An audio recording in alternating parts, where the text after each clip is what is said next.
자, 오늘 말씀 저희가 함께 이미 낭독을 했는데요. 오늘 말씀의 제목은 재앙이 넘어가게 하소서라는 제목입니다. 같이 한번 해보실까요? 재앙이 넘어가게 하소서. 네, 재앙이 넘어가게 하소서. 저희 인생 가운데 가장 중요한 기도 제목 가운데 하나죠. 그죠? 네, 제가 헌금 기도하면서 말씀 기도 같이 하려고 했는데 까먹었습니다. 말씀에 대한 기도 한 번 더 하겠습니다. 네, 하나님 감사합니다. 아버지 역사하심 가운데 저희가 재앙이 넘어가게 하소서라는 내용으로 이 말씀을 나누고자 합니다. 성령 하나님, 이 시간 말씀을 인도하여 주옵소서. 성령의 도구로 사용하여 주옵소서. 좀 정말 저희의 일생 가운데 작은 재앙도 큰 재앙도 다 저희를 넘어가게 하여 주시옵소서.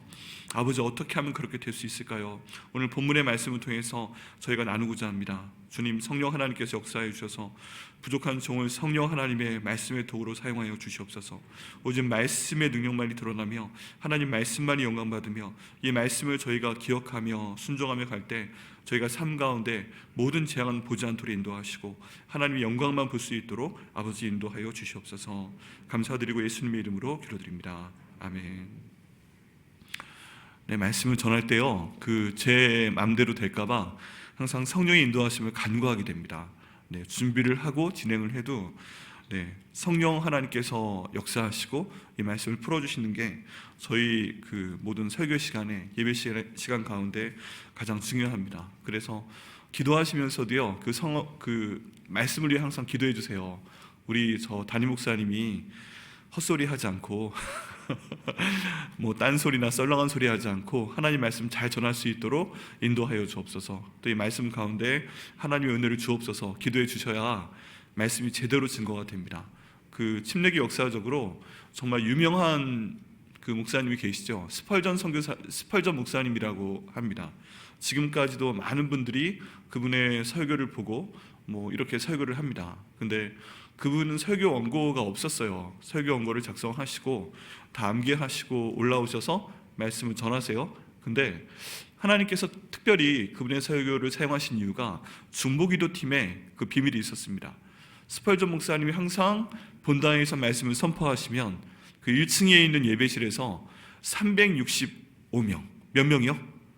365명, 1년에 해당하는 365명의 중보기도자가 모여서 하나님, 우리 목사님이 헛소리하지 않게 하시고 하나님, 우리 목사님이 썰렁한 소리하지 않게 하시고 오직 하나님 말씀만 전할 수 있도록 인도하여 주옵소서. 그 말씀 사용하여 주옵소서. 이렇게 기도를 하셨대요.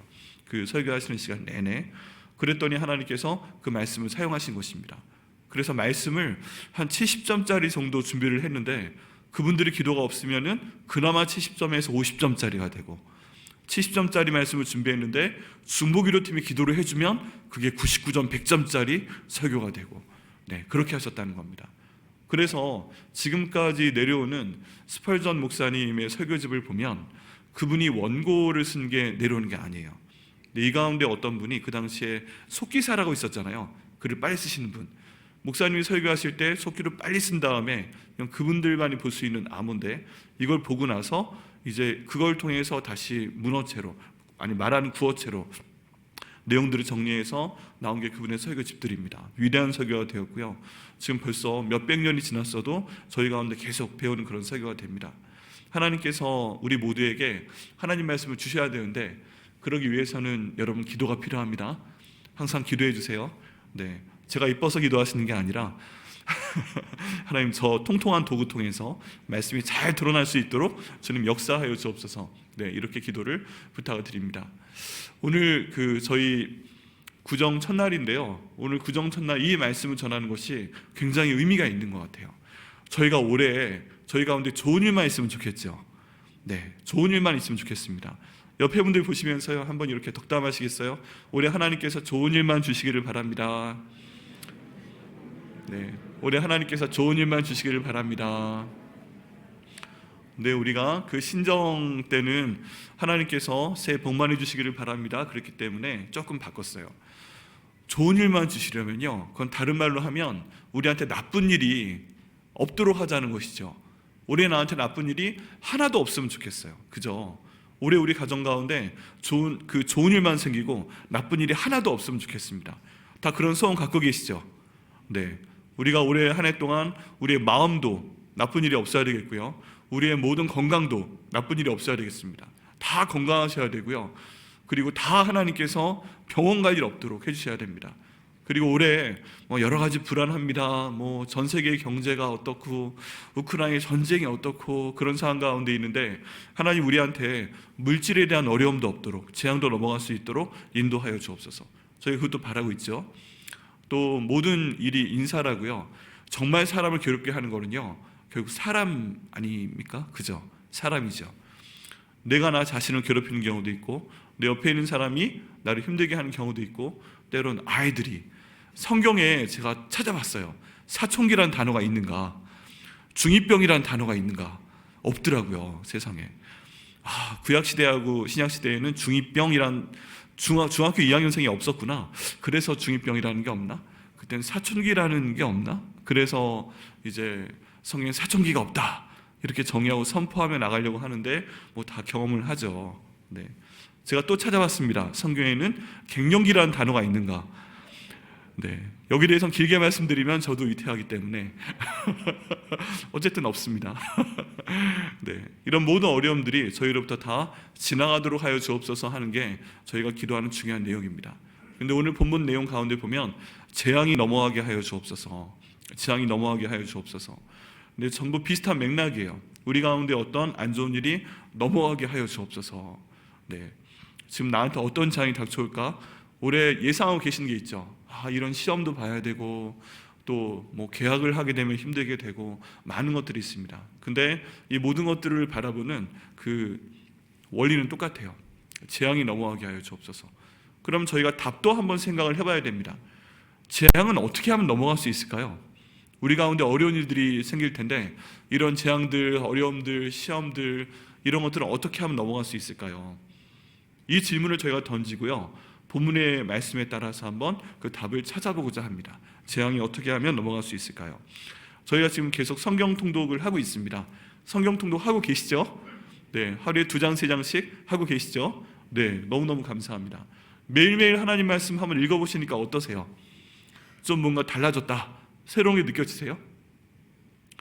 네, 큐티 하는 것과는 또 좀 다릅니다. 큐티와는. 왜냐하면 큐티는 하루에 몇 절을 가지고 그 묵상을 하는 거잖아요. 그것도 몇 절을 보시고 읽어보시고 이게 나한테 무엇을 말하고 있다 해서 말씀 자체를 읽는 양보다는 내가 이 말씀에 대해서 생각하고 정리하고 분석해보고 기도해보고 이런 것들이 좀 더 많습니다. 근데 이게 영적인 내용으로 하면요, 성경을 많이 읽으신 다음에 큐티를 하는 게 맞습니다. 왜 그러냐 하면요, 저희가 그 성장기에 밥을 먹을 때 밥을 많이 먹으라고 그래요? 조금 먹으라고 그래요? 많이 먹으라고 그러죠. 네, 저도 생각해보면 그거 엄청 많이 먹고 다녔습니다. 물론 지금도 많이 먹고 있지만요. 그래서 예를 들어서 중국집을 가면 저 같은 경우에는 도시락을 싸가지고 다녔었는데 대학교 때 친구들이 형제야 우리 짜장면 먹으러 가자 해서 짜장면을 먹으러 가면요, 저는 도시락도 같이 가져갑니다. 네, 그래서 짜장면 먹고 거기에 밥까지 비벼가지고 두 그릇 딱 먹으면 야 정말 친구들이 감탄하면서 형제야 너는 정말 위대하구나, 위가 정말 크구나, 그런 말을 그때부터 지금까지 듣고 있습니다. 근데 어쨌든 그 당시에는 많이 먹어서 많이 컸어요. 근데 영적으로도 마찬가지입니다. 저희가 많이 성장하기 위해서는 밥을 많이 먹어야 되는데요, 이 밥을 많이 먹는 것은 성경을 많이 읽는 것하고 같은 원리예요. 그래서 여러분 성경을요, 하루에 적어도 3장 이상은 읽으시면 좋겠어요. 6페이지 이상은. 그래서 읽으셨을 때 내 영혼이 원하는 그런 일정한 양의 밤양이 채워지는 것 같아요. 적어도 3장. 네. 좀 더 읽으시면 1시간가량 읽으시면 좀 더 많이 읽게 됩니다. 7장가량 읽게 되는데요, 하나님께서 마음을 주시면 저희 성경통도 일정도 있지만 또 좀 더 많이 읽으셔서 영적으로 풍성하게 밥을 드시기를 바랍니다. 네, 하나님께서 그럼 더 든든하게 하십니다. 든든하게 하세요. 저희 지금 말씀 통독하면서 그렇게 읽고 있고요, 그리고 새벽 예배를 통해서 그 말씀 본문에 따라서 말씀을 전하고 있습니다. 화수목금 새벽 예배 전하고 있고요, 그리고 주일날 말씀도 성경 통독 본문에 따라 나가고 있고요, 금요일 저녁 예배도 마찬가지입니다. 이렇게 나가고 있는데 이제 2월 달부터는 조금 더 해보려고 해요. 그 월요일하고 토요일 날은 예배가 없잖아요, 그죠? 그래서 이날은 말씀 읽고 나서 들을 말씀이 없어요. 말씀하시는 분들이 몇 분이 계셨어요. 몇 분이.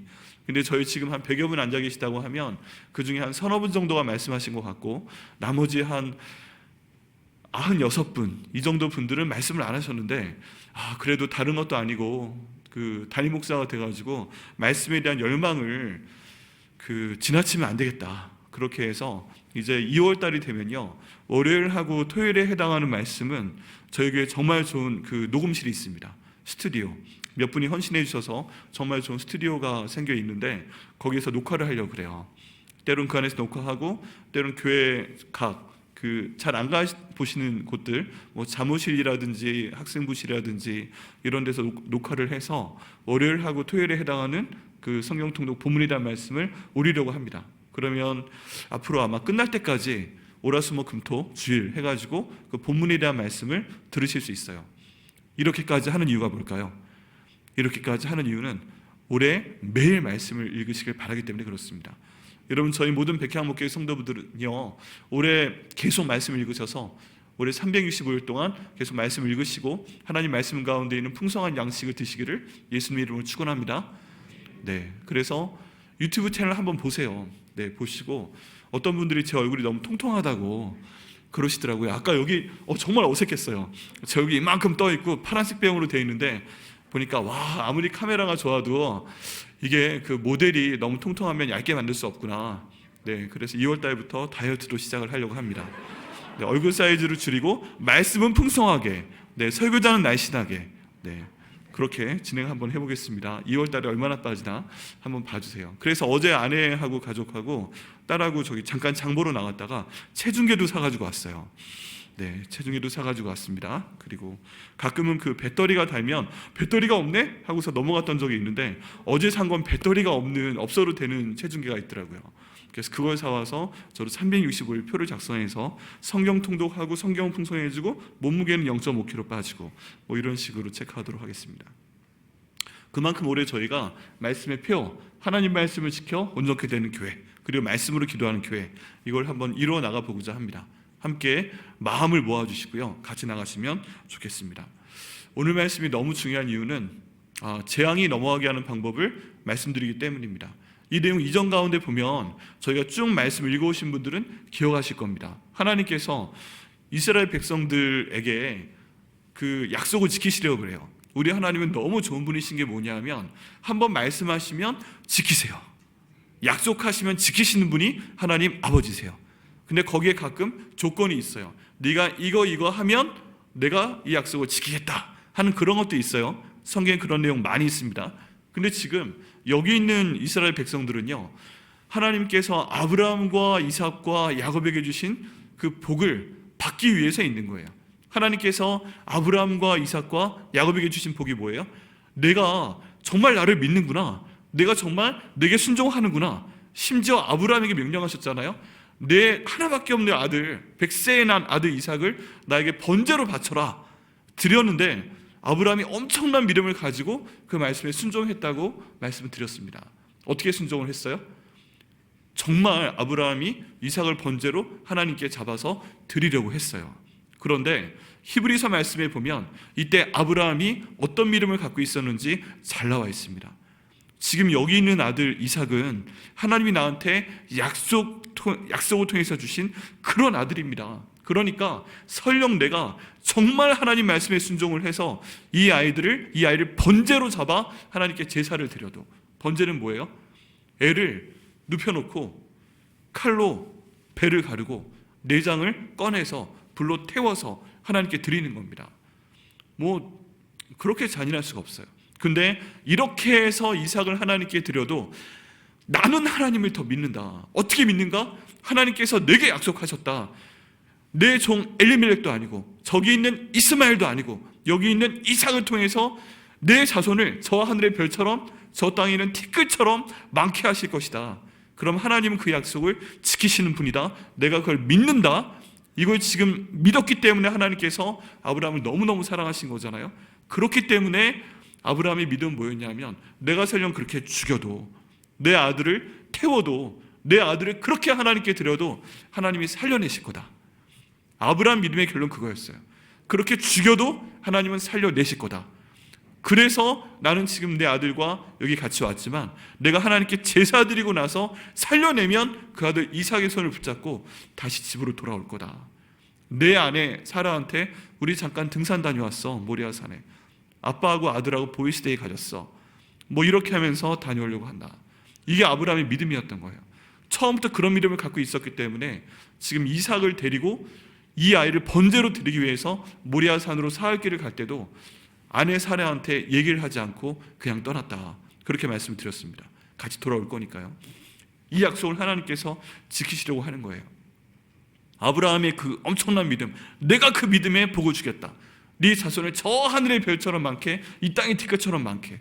그리고 이삭, 야 너는 세상에 너를 지금 번제로 드릴 만한 정도의 그런 나무라면, 너를 불태울 정도의 나무라면 굉장히 많은 장작인데 이걸 지고서 사흘 정도에 갈 정도의 그런 체력을 갖고 있는 내가, 아버지 그러면 번제로 드릴 어린 양은 어디 있어요? 이렇게 눈치 빠른 네가, 네 아버지가 너를 번제로 드리려고 할 때 그게 하나님의 뜻이면 나를 죽이세요. 나를 제물로 드리세요.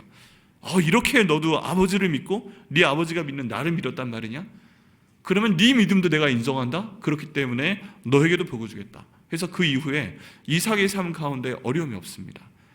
그래서 아브라함과 이삭과 야곱의 믿음까지 흘러갑니다. 야곱은 또 왜 그래요? 하나님이 주시는 복 가운데 자기가 왜 못 들어갔을까?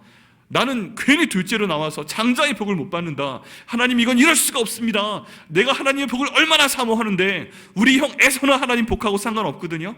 이 사람 바라지도 않거든요. 저한테 하나님의 복을 좀 주세요. 이런 마음 갖고 사기를 치긴 했지만 하나님이 주시는 복에 대한 갈망함을 갖고 있었어요.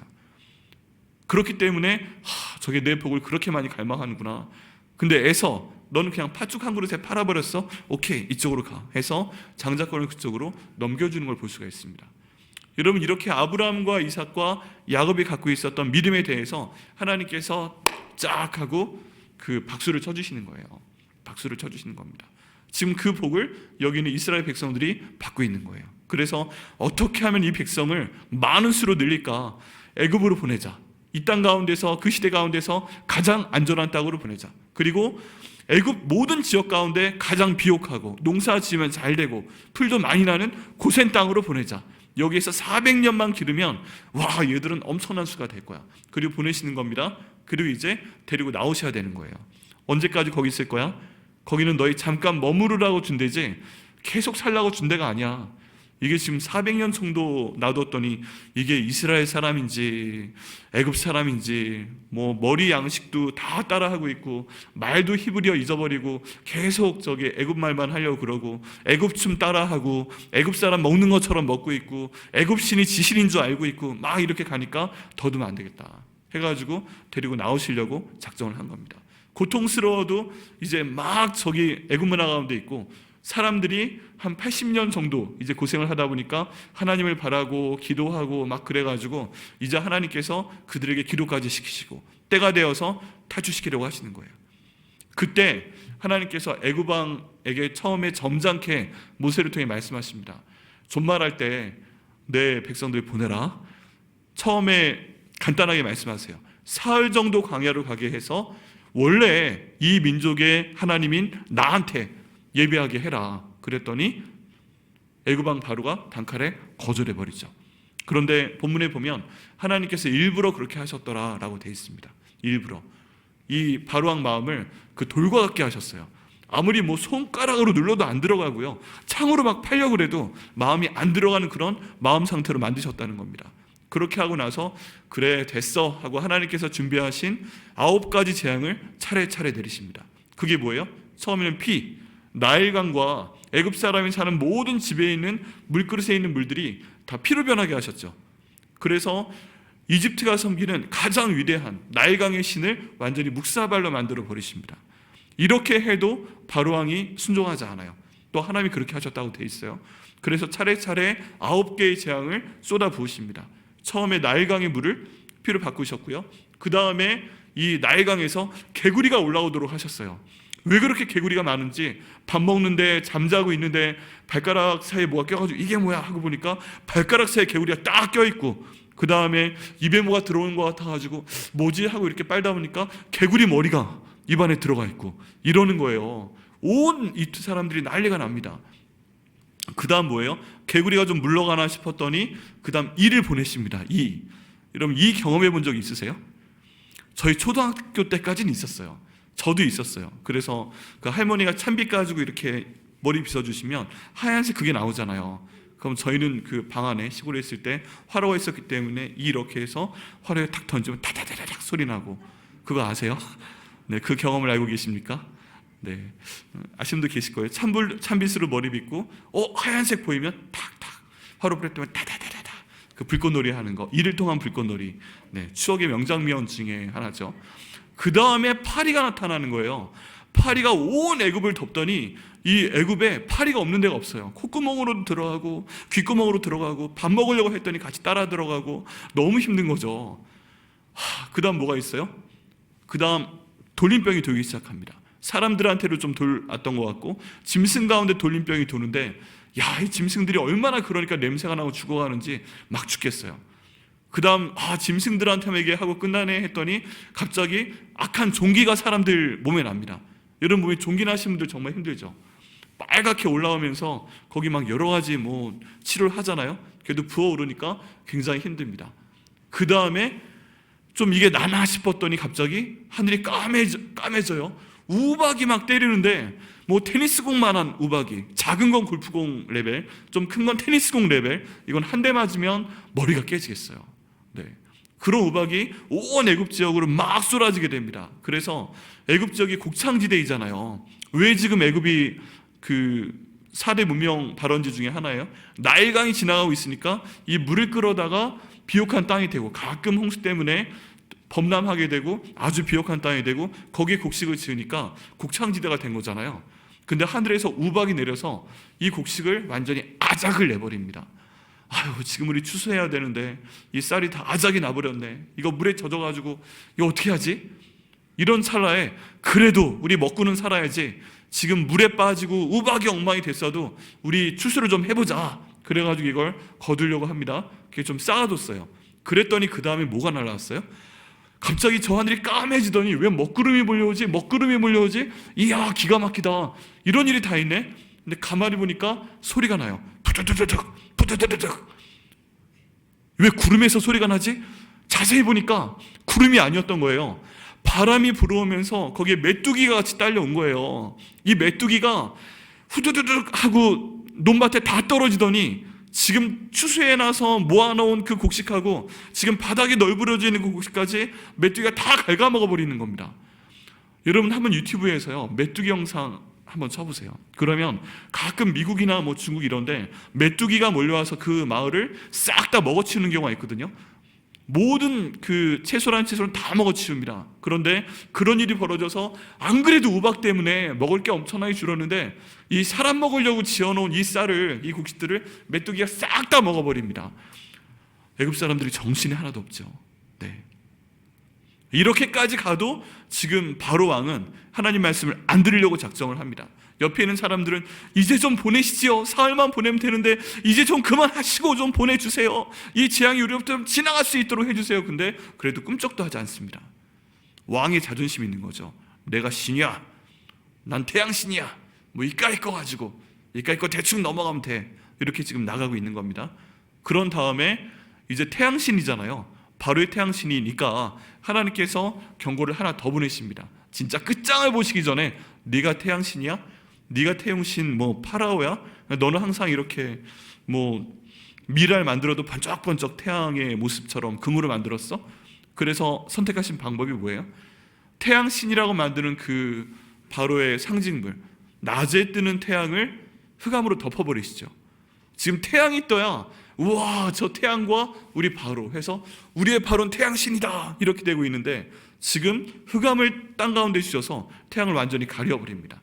그래서 모든 사람들이 암흑 가운데 헤매게 만듭니다. 바로야, 너는 아무것도 아니다. 네가 지금 아무리 태양이라고 해도 진짜 태양을 만든 내가 말만 하면 태양이 가려워진다. 지금 이렇게 보여주신 거예요. 여기까지 갔어도 바로가 순종을 하지 않습니다. 그러자 하나님께서 마지막 재앙을 내리시는데 그게 애굽 땅에 있는 모든 첫 장자를 다 없애버리시는 거예요. 왕의 장자를 포함해서 짐승의 장자까지 다 없애시겠다는 겁니다. 여러분, 이것은요, 하나님은 모든 생명에 대한 주권을 갖고 계시는 겁니다. 첫째가 없으면 둘째가 태어날 수 없죠. 그죠? 첫째가 없으면 둘째가 태어날 수 없습니다. 네. 만약에 어떤 부부가 결혼했는데 이런 대화를 한다고 한번 생각을 해보세요. 아직 결혼 이제 해서 첫째가 나오지 않았는데 아내가 남편한테 여보 나 둘째 낳고 싶어. 아직 첫째가 없어요. 근데 여보 나 둘째 낳고 싶어. 이런 얘기 하면 놀랍죠. 첫째가 없는데 어떻게 둘째가 나오나. 근데 하나님께서 모든 그 자손들을 다 죽이시겠다는 게 아니라 생명의 시작인 첫째를 죽이겠다. 첫째 아들 다 없애버리겠다. 그렇게 경고를 하십니다. 여러분, 그 전까지는요, 첫째부터 9가지 재앙은 이스라엘 백성들이 살고 있는 고센 지역에는 관계가 없었어요. 뭐 개구리도 여기 애굽 지역에 있어도 이스라엘 백성들이 있는 고센 지역엔 안 나타났고, 파리도 없었고, 뭐 다 괜찮았어요. 근데 이번만은 지금 온 애굽을 덮어서 하나님이 재앙을 주셔야 되는 겁니다. 이때 하나님께서 미리 방법을 말씀을 해주십니다. 그게 뭐냐 하면, 너희가 내 말을 지금부터 잘 들어야 돼. 이건 정말 순종해야 돼. 이전의 것과는 달라. 만약에 불순종하면 너희의 첫 번째 자녀도 다 죽게 될 거야 하고 말씀을 하십니다.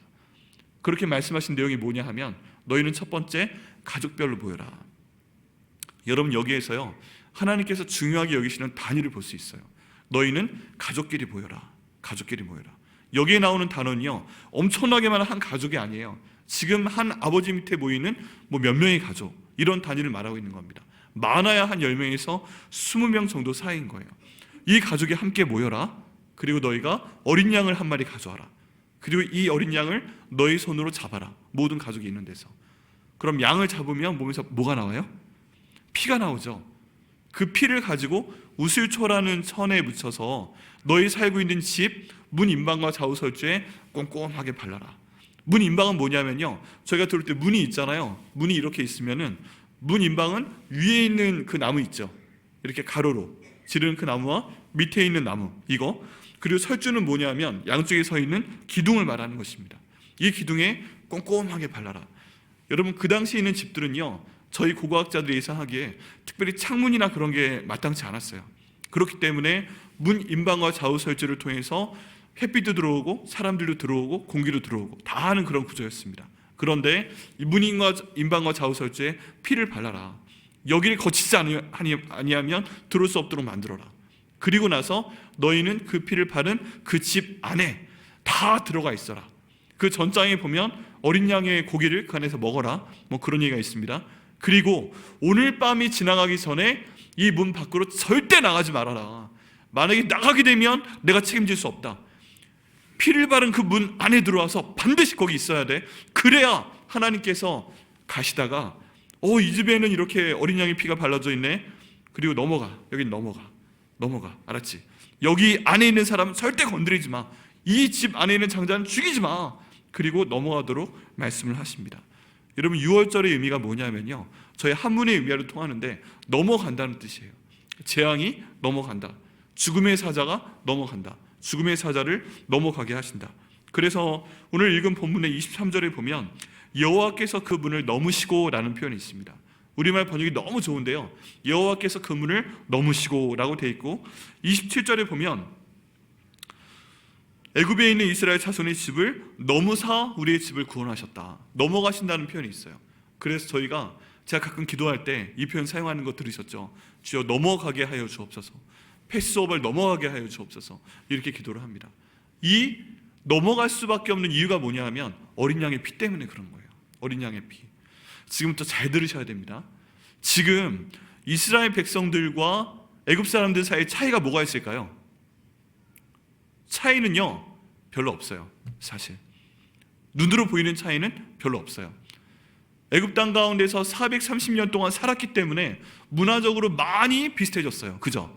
말도 애굽 말을 하고 있을 거예요. 뭐 애굽 사람들이 먹는 거 먹고 있어요. 애굽 사람들이 뭐 노는 거 같이 놀고 있어요. 애굽 사람들이 섬기는 씨 같이 섬기고 있어요. 그 사람들이 입는 옷 최신 유행 지금 다 따라가고 있어요. 그러면서 같이 나는 그 곡식도 먹고 있고요. 다 비슷해요. 지금 고센 땅에 딱 분류를 해서 여기는 요셉의 자손이야, 뭐 그 야곱의 자손이야 이렇게 분리해서 살 뿐이지, 지금 모든 그 강력한 문화적 영향권 때문에 저쪽에 있는 애굽 사람이나 이쪽에 있는 이스라엘 사람이나 사실 별반 차이가 없다는 것입니다. 문화적으로 차이가 없고 마음속에 있는 생각까지 거의 비슷해져 있어요. 지금 왜 이 사람들이 조금 차이가 나요? 지난 80년 동안 하나님이 애굽 사람들 마음을 굉장히 강팍하게 하셔서 너희는 우리랑 같은 민족이 아니야, 너희는 우리가 전쟁이 나면 적편을 들어서 우리를 무너뜨릴 수도 있는 그런 스파이 같은 존재잖아, 다르잖아, 그러면서 구박을 하기 시작하니까 조금 다른가 보다, 아 쟤들은 저렇고 우린 여기 있나 보다, 이런 게 조금 달라지지 많은 것들이 똑같습니다. 근데 하나님께서 지금 딱 한 가지를 가지고 선을 그으세요. 줄을 그어버리세요. 여기 딱 잘라서 내가 선을 그을 테니까 애굽 사람들은 저쪽에 있고 너희들은 이 안에 있는 거야, 알았지? 그리고 너희들 이 안에서 벗어나지 마. 그게 뭐예요? 어린 양의 피인 거예요. 어린 양의 피. 여러분, 그래서 줄 가르기 하셔야 됩니다. 줄 가르기. 네, 줄 가르기 딱 가운데 줄 그어보시고, 저쪽은 애굽 사람, 이쪽은 이스라엘 사람, 가운데 줄은 뭐예요? 어린 양의 피예요. 어린 양의 피. 애굽 사람들도 양을 먹겠지만 이런 용도로 사용한 적이 없는 거예요. 어린 양의 피. 지금 또 저희가 주목해야 될 건 뭐냐면, 지금 예수님의 보혈의 피, 그리고 아직 번제, 속죄제, 속건제 이런 것들에 대한 말씀을 아직 주시기 전이죠. 이스라엘 백성들한테 5대 제사에 대한 얘기를 하나님께서 주신 것은 애굽을 떠난 다음에 광야 가운데서 주신 거예요. 너희가 이렇게 제사를 드려라, 어린 양을 이런 식으로 번제로 드려라, 이렇게 말씀하신 거예요. 그리고 나서 예수님도 그렇게 십자가를 통해서 일종의 번제로 드리신 거예요. 그런데 그 모든 말씀을 하시기 전에 벌써부터 하나님이 이렇게 하고 계시다는 거예요. 어린 양을 통해서, 어린 양을 죽여서 그 피를 문 임방과 좌우설주에 네 군데 다 발라서 이들을 구별하시는 것, 이들을 지켜주시는 것, 이걸 벌써부터 하고 계시다는 얘기입니다. 그건 무슨 얘기냐 하면, 처음부터 이게 하나님의 원리였다는 뜻이에요. 이 사람들의 죄를 용서하기 위해서, 이 사람들을 거룩하게 구분하기 위해선 피가 필요하다는 겁니다. 이게 쭉 올라가면 창세기까지 올라가요. 아담과 하와가 하나님 말씀을 불순종했잖아요. 너희는 다 좋은데 선악을 알게 하는 나무의 열매만 따먹지 마라 말씀하셨을 때 뱀의 유혹 때문에 어쨌든 어겼잖아요. 그래? 그랬단 말이야? 그럼 벌을 받아야지 하고 에덴 동산 밖으로 쫓아낼 때도 이 사람들을 보호하기 위해서 가죽옷을 입혀서 내보냈다고 되어 있죠.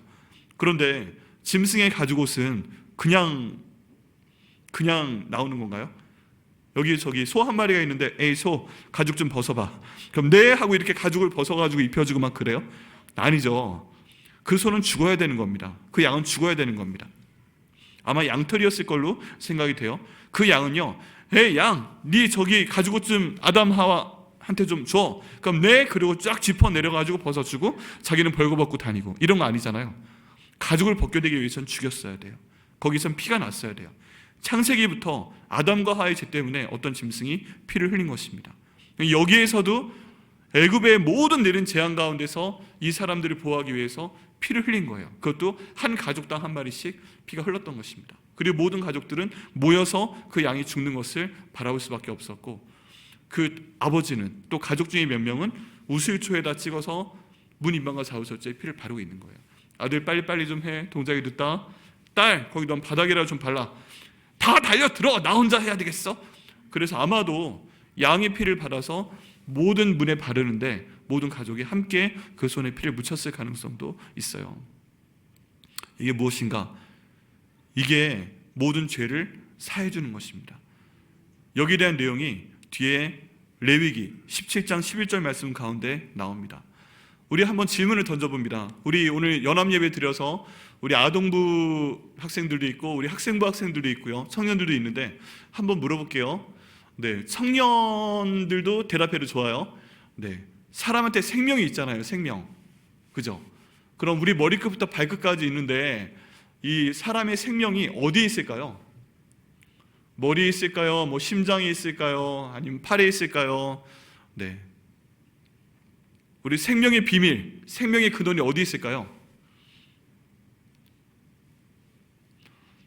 네, 아는 사람 답을 하면 목사님 예배 끝나고 안아줄게요 한번.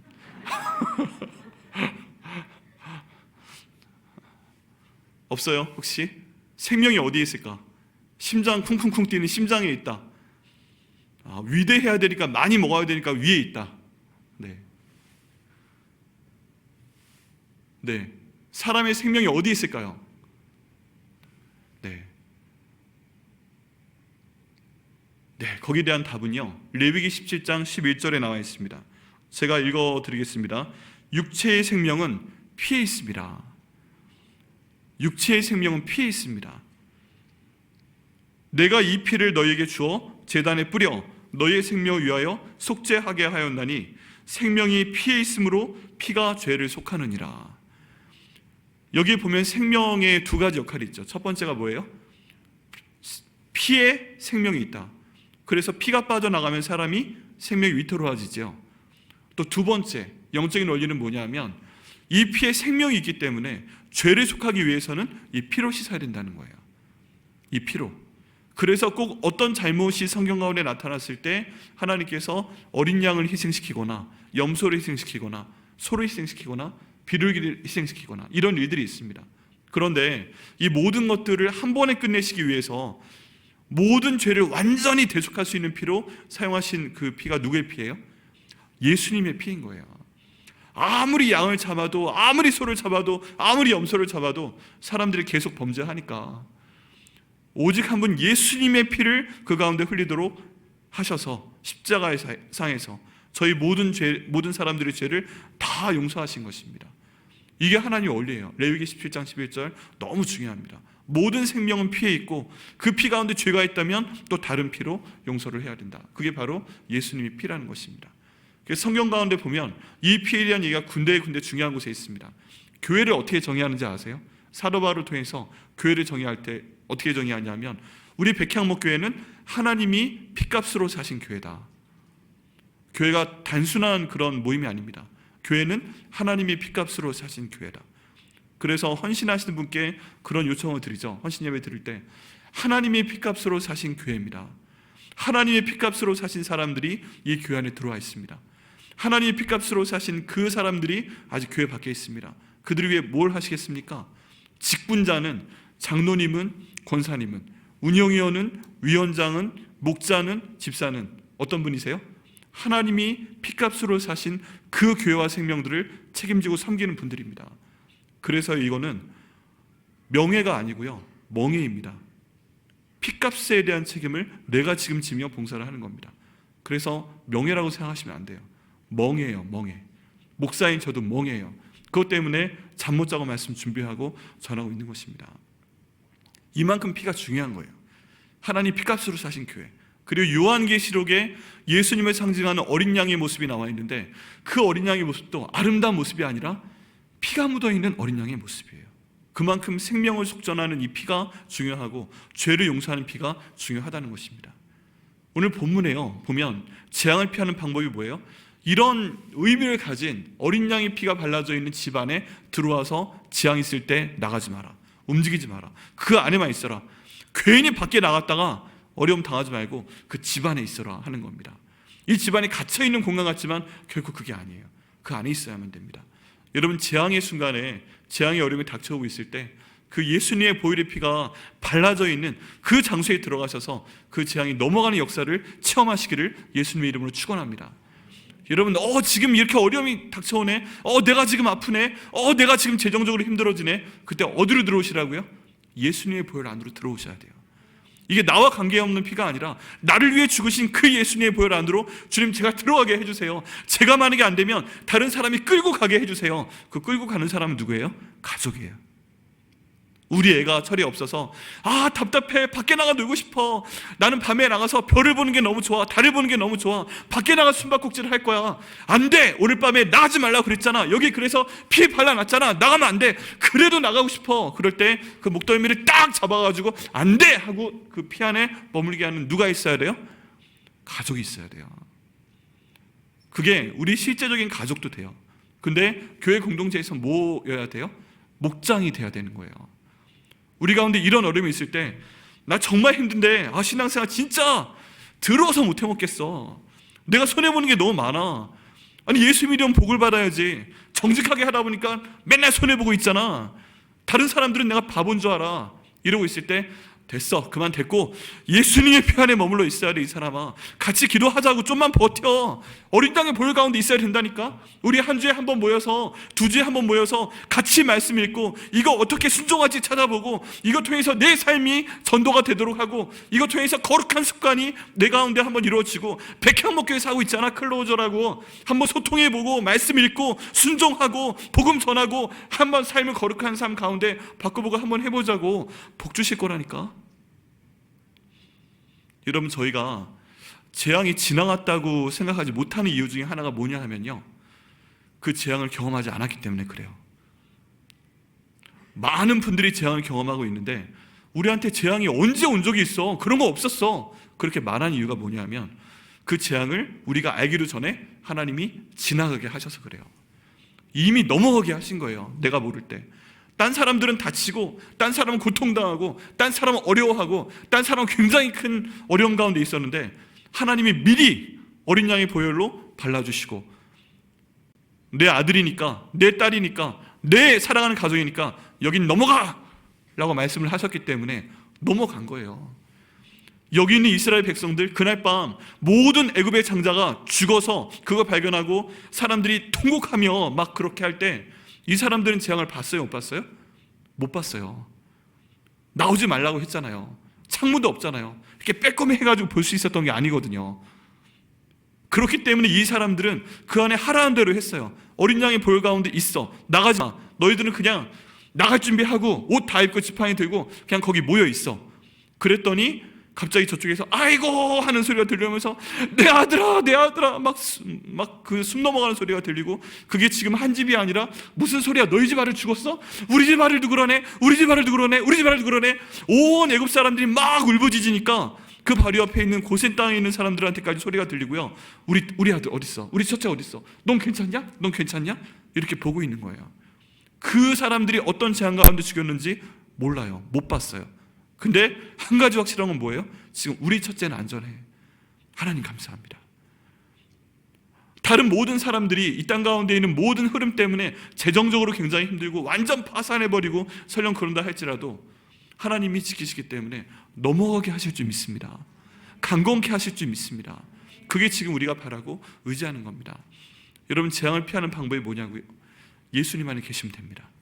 그리고 혼자 있는 게 아니고요, 같이 계셔야 돼요. 내 실제 가족이 같이 계셔야 되고요, 목장으로 같이 계셔야 돼요. 그래서 2월달, 3월달부터 목장 모임에 대해서 엄청 강조를 할 겁니다. 여러분, 목장 모이셔야 됩니다. 내 힘들 때 기도해 주는 사람 누구예요? 멀리 떨어져 있는, 여기 서너 시간 떨어져 있는 그런 분들도 내 형제죠. 전화할 수 있죠. 근데 지금 정말 나의 가족은 누구예요? 나와 함께 한 주에 한 번 만나서 목장에서 같이 밥 먹는 그 사람, 밥 먹고 나서 같이 삶을 나누는 그 사람, 밥 먹고 나서 오늘 읽은 성경 통독 내용에 대해서 이런 거 한번 좋지 않아? 하고 나눠주는 그 사람. 내가 이거 한번 순종해 볼래? 내가 예수님 안에 있으려고 한번 순종해 볼래? 그래, 그럼 어떻게 할 건데? 구체적으로 말해봐. 내가 하루에 착한 일 한 가지씩 할게. 그래, 그럼 한번 착한 일 한 가지씩 해봐. 다음 주에 알려줘. 모였을 때 어떤 착한 일 했는지. 정말 그것까지 말해야 돼? 그러라고 했잖아, 거룩한 습관. 오케이, 그거 체크해주는 그 사람. 그래서 나도 모르게 내가 하나님의 사람으로 변하게 하고 열매 맺게 하고 예수 믿은 다음에 착한 일 하니까 나중에 하늘에 상급을 쌓아놓도록 만들어주는 바로 그 내 영적인 가족, 내 영적인 형, 내 영적인 동생, 내 영적인 사촌, 내 목장 같이 있는 사람들. 이렇게 됐을 때요, 하나님께서 모든 재앙을 넘어가게 하신다는 겁니다. 따로따로 두신 게 아니에요. 우리 백향목교회 한 몸으로 여기 두신 이유가 뭐예요? 저 입구의 모든 문인방과 설주에 예수 그리스도의 보혈 발라놓고 주여 넘어가게 하여 주옵소서. 다른 교회는 힘들어도 백향목교회 넘어가게 하여 주옵소서. 물론 다른 교회도 힘들면 안 되겠지만 이 교회는 우리 백향목교회에 있는 한 분 한 분이 주님 은혜 가운데 있도록 인도하여 주옵소서. 거룩하게 구별하여 주옵소서. 그래서 저희가 여기 모여 있다는 것입니다. 여러분, 어린 양의 보혈입니다. 그 안에 들어와 계셔야 돼요. 혹시 여러분 가운데 내가 어린 양의 보혈 밖으로 한 발짝 나가 있다? 여러분, 그런 거 상상도 하지 마세요. 네. 내가 절반만 어린 양의 보혈이 있는 집 안으로 들어와 있고 절반은 밖으로 꺼내놓겠다? 그런 생각 하지 마세요. 다 거기 잘라지면 어떡해요? 온전해야지. 여러분, 하나님의 역사하심 가운데 이 비밀을 믿고 순종하시게 되면 모든 재앙이 넘어가게 하실 줄 믿습니다. 여러분, 기도하셔야 됩니다. 주여 분류하여 주옵소서. 다른 모든 건 얘기하지 않았어요. 어떤 창칼도 지켜줄 수 없었어요. 오직 어린 양의 보혈만 재앙으로부터 저를 지켜줄 수가 있습니다. 주여 계속 지켜주옵소서. 계속 넘어가게 하여 주옵소서. 계속 넘어가게 하여 주옵소서. 피하게 하여 주옵소서. 나와 같이 어린 양의 보혈 가운데 있는 사람 허락하여 주옵소서. 온라인으로 예배 드리는 것도 좋지만 이제 금방 권고사항이 된다고 하잖아요.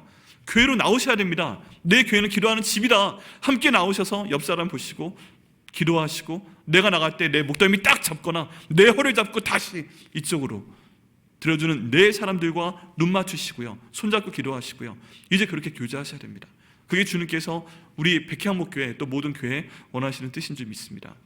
아직 혹시 우리 가운데 어린 양의 보혈이 뭔지 모르시는 분 계세요? 이건 예수님의 보혈입니다. 우리의 모든 죄를 위해서 우리가 피를 흘려 죽었어야만 되는데, 내 생명은 내 피 가운데 있기 때문에 내 피가 땅바닥으로 흘러나가야만 내 모든 죄가 사함을 받는데, 하나님이 그거 보기 싫어서 너는 내 형상을 가진 사람이잖아, 내가 너를 얼마나 사랑하는데 내가 네 피 흘리는 걸 어떻게 봐, 그래서 너희 모두를 위해서 내 피를 흘려주겠다. 여러분, 예수님의 피가요, 예수님 피라고 생각하시면 안 돼요. 그건 하나님의 피라고 성경은 분명히 말하고 있어요. 성부, 성자, 성령 하나님이 한 몸이시고, 예수님이 피를 흘릴 때 그 피는 곧 하나님의 피인 것이고, 그렇게 만드신 교회가 하나님의 피값으로 사신 교회인 것입니다. 하나님이 나 대신 죽으신 거예요. 그런 그분은요, 내가 그분 말씀만 잘 들으면 나를 위해 무슨 짓이든 하실 분이세요. 아멘이십니까? 이스라엘 백성들을 위해서 홍해도 갈라버린 분이시고요, 내가 제대로 순종만 하면 하늘의 태양까지도 딱 멈춰버리는 그분이 바로 하나님이세요. 그렇기 때문에 우리는 많은 것을 기도할 수 있습니다. 여러분, 이 안으로 반드시 들어오셔야 됩니다. 반드시 들어오셔야 돼요. 그래야만 우리가 삽니다. 그래야만 우리가 재앙으로부터 벗어날 수 있고요, 그렇게 돼야만 우리가 그 역사를 체험해야만 주변 사람들도 전도할 수 있습니다. 하나님께서는 반드시 하실 줄 믿습니다. 여러분, 재앙을 어떻게 피할 수 있다고요? 예수 그리스도의 보혈의 능력 가운데서 피할 수 있습니다. 예수 그리스도의 보혈이요, 그 안에 생명이 있습니다. 그 생명 때문에 우리의 모든 피를 다 없애버리실 수 있습니다. 목사님, 그렇다면 나한테는 그동안 왜 그렇게 많은 재앙이 닥쳤나요? 여기에 대한 답은요, 혹시 하나님 앞에 죄 지은 거 있으세요? 뭔가 되게 크게 잘못한 거 있으세요? 우린 잘 모르잖아요. 근데 하나님과 나만 알고 있는 죄가 있잖아요. 그거 회개하셔야 됩니다. 어떻게 기도하셔야 돼요? 하나님, 그 죄 있는 거 아시죠? 제 그 엄청난 죄를 딴 사람은 모르는데 하나님과 저는 알잖아요. 예수님의 보혈로 씻어주세요. 제가 의지합니다. 도와주세요. 씻어버려 주세요. 도와주세요. 이렇게 해서 그 대속의 죄, 그 능력을 경험하시고 난 다음에는 이 안에 들어오시는 거예요. 그래서 재앙이 나한테 왔었구나. 하나님이 나를 사랑하시는구나. 하나님, 이제 회복시켜 주옵소서. 이제 나를 살려 주옵소서. 내 자녀들 제가 왜 그럴까? 우리 아들이 그 문 안에 들어와 있지 않구나. 우리 딸이 그 문 안에 들어와 있지 않구나. 이걸 파악하시고, 우리 딸아, 우리 아들아, 그 안으로 들어와라. 주님, 그렇게 되게 하여 주옵소서. 기도하시고요, 들어오게 하셔야 됩니다. 그래야만 주께서 모든 재앙을 피하게 하십니다. 마지막으로 강조합니다. 재앙을 어떻게 피해야 돼요? 예수님의 보혈 안에 들어오시기를 예수님의 이름으로 축원합니다. 기도하시겠습니다. 아버지 하나님, 감사합니다. 오늘 재앙을 피하는 방법에 대해서 저희가 나눌 수 있도록 하여 주심을 감사드립니다. 예수님의 보혈의 피만이 비밀입니다. 예수님의 보혈의 피만이 생명입니다. 그 피만이 모든 죄를 다 없이 할 수 있습니다. 모든 죄를 다 용서하실 수 있습니다. 주님, 인도해 주셔서 저희 모든 백향목교회 성도 한 분 한 분이 예수 그리스도의 보혈의 능력을 체험할 수 있도록 인도하여 주옵소서. 예수님의 보혈로 문 인방과 좌우설주를 바른 그 집에 모여서, 가족이 함께 모여서, 목장이 함께 모여서 생활을 할 때 모든 재앙이 그 개인과 그 가정과 저희 백향목교회를 다 패스오버 지나갈 수 있도록 역사하여 주옵소서. 감사하고 예수님의 이름으로 기도드립니다. 아멘.